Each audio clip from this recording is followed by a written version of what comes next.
If you are stuck in traffic, watching another diesel taxi go past, you won't be alone in wishing for cleaner ways to travel around London.New research shows that nearly 70% of people don't think politicians are doing enough to encourage alternative, environmentally friendly transport options.So. What are these alternatives?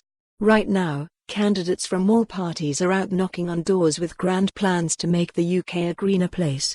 But these grand visions lack simple, pragmatic policies that would give people better choices in how to travel today.Luckily, there's a policy that could have an immediate, positive impact: legalising electric scooters. E-scooters are an emission-free, convenient and affordable alternative to cars. If you live or work in London, you know how popular they are already. In fact, with the number you see ridden, illegally, at least for the moment, around the capital, it is no surprise that 48% of people think e-scooters should be legalised. E-scooters are already commonplace across Europe.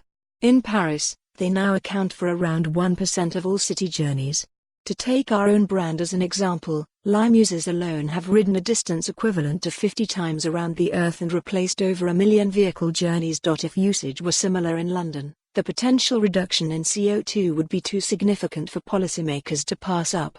The current approach to improving the capital's air quality has focused on banning and penalising polluting travel options.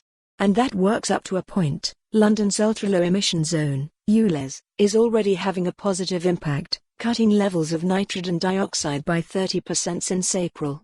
But if initiatives like the Ulez are an environmental policy stick, Londoners still need to be offered a carrot. Of course, we need to make sure that all e-scooters that make it onto our roads are safe, integrate with other road users, and don't clutter the streets. The city needs simple, clear rules to allow safe and responsible use of e-scooters in the UK. First, e-scooters must have minimum safety features. They are not toys. They should have a capped top speed of 15.5 miles per hour, front and rear brakes, lights, and suspension to cope with London's potholes. Second, e-scooters should only be allowed on roads and cycle lanes, and banned from pavements to ensure the safety of pedestrians. We already have laws that allow you to ride an e-bike, if it meets safety requirements, without a license or insurance. These should be applied to e-scooters too. Regulation should also encourage shared, dockless e-scooter services, an affordable option for nearly 30% of Londoners who say that they would like to travel by e-scooter. But cities should also be able to limit the number of companies allowed to operate, so they aren't overrun with different e-scooters. Finally, e-scooter companies should give. For more on this story, visit the news article link.